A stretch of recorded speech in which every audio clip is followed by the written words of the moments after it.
Mi nombre es Pablo Nachibe García Mora y este trabajo corresponde a la materia de lógica simbólica.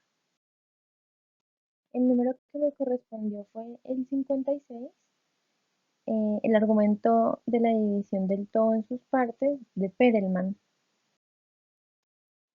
La concepción del todo, así como la suma de sus partes, sirve de fundamento a una serie de argumentos que podemos calificar de argumentos de división o de partición.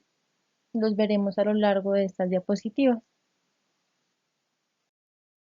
En el argumento por división, las partes deben poder enumerarse de forma exhaustiva, pero pueden elegirse como se quiera y de manera muy variada, con la condición de que por su adición sean susceptibles de reconstruir un conjunto dado. Por ejemplo, las partes de que se tratan pueden ser individuos de un conjunto, propiedades de una cosa, opciones de acción, soluciones pensables de un problema, hipótesis explicativas de un hecho, etc. Al decir que las partes deben poder enumerarse de forma exhaustiva, se hace referencia a que cada parte se debe abarcar en su totalidad. Sin embargo, por su adición deben ser susceptibles de reconstruir un conjunto siempre. Para que sea eficaz el argumento por división, es preciso que la enumeración de las partes sea exhaustiva. Nos indica Quintiliano. Si en los puntos enumerados omitimos una sola hipótesis, todo el edificio se derrumba y nos causa risa. Quintiliano también insiste en que el número de las partes es indeterminado, pero en cambio el número de las formas es determinado. Para entender un poco mejor esto, el texto nos ofrece este ejemplo. No se puede decir de cuántas partes se compone un Estado, pero se sabe que hay tres formas de Estado, según que esté sometido al poder del pueblo, de algunos hombres, de uno solo. En los argumentos por división más característicos, el esfuerzo tiende a demostrar la existencia o no existencia de una de las partes. Se argumenta entonces por exclusión. Miremos este ejemplo. No tenemos elección, fuera del instinto y de la costumbre. No hay acción directa sobre el querer más que de la sensibilidad. Este ejemplo se pregunta qué fuerza puede desempeñar en la moral la aspiración, el papel que cumple la presión del grupo en la moral social.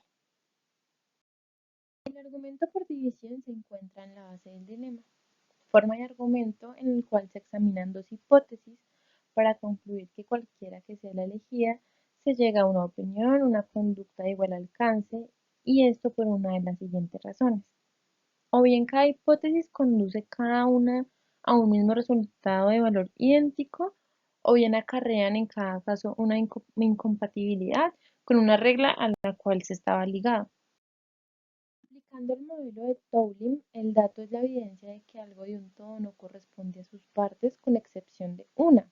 La conclusión es la atribución de ese algo del todo a la parte no excluida, es decir, la parte restante, y el vínculo entre las partes y el todo es el fundamento de la inferencia. Para una mayor comprensión de todo lo que hemos visto, vamos a analizar el posible esquema de este argumento. Entonces dice, si se intenta demostrar en una comisión de investigación, por ejemplo, que los ingresos económicos de un capo mafioso son producto de actividades ilícitas, tal vez se puede argumentar como sigue: la cantidad de dinero ingresada por el capo en los 3 últimos años, o es el resultado de las ganancias de sus empresas y negocios legales, o es una herencia, o lo ha ganado en el juego, o es producto de actividades ilícitas. Pero los libros de contabilidad de sus empresas no reflejan ganancias que se aproximen a la suma investigada, y tampoco consta que haya recibido una herencia ni que haya tenido ganancias significativas en el juego, de donde se sigue que el dinero ingresado por el capo mafioso es el resultado de actividades ilícitas.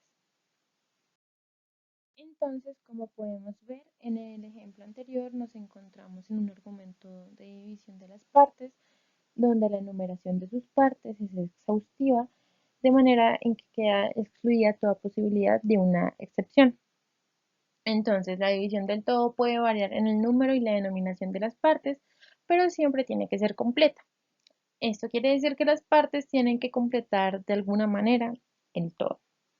razón por la cual este tipo de argumentos parece requerir un cierto conocimiento de las relaciones de las partes con el todo en el tema particular en cuestión, como lo podemos ver en el ejemplo anterior. Este argumento parece convertirse en una versión dialéctica de la forma deductiva silogismo disyuntivo cuando el todo se divide en dos partes y la premisa presenta la evidencia de que no pertenece a una de ellas, lo que se supone que corresponde al todo. Por ejemplo, un médico puede argumentarle a un paciente que o deja de fumar y beber alcohol o morirá de un infarto. Entonces aquí podemos observar que este argumento se convierte en una forma deductiva de silogismo disyuntivo. Las partes de un todo pueden ser complementarias, es decir, estar vinculadas entre sí por la relación de complementariedad, de tal manera que es posible argumentar fundándose en su vinculación, o se pueden utilizar como nociones muleta, es decir, que sirven para explicar, justificar, autorizar el empleo pues, de una noción. De la división del todo en partes, exclusión de todas las partes menos una, afirmación de la parte restante. En conclusión, el argumento de división de todas las partes hace referencia a la exclusión de todas las partes menos una y es ahí donde se afirma la parte restante. Muchas gracias por su atención prestada y espero que me haya hecho entender.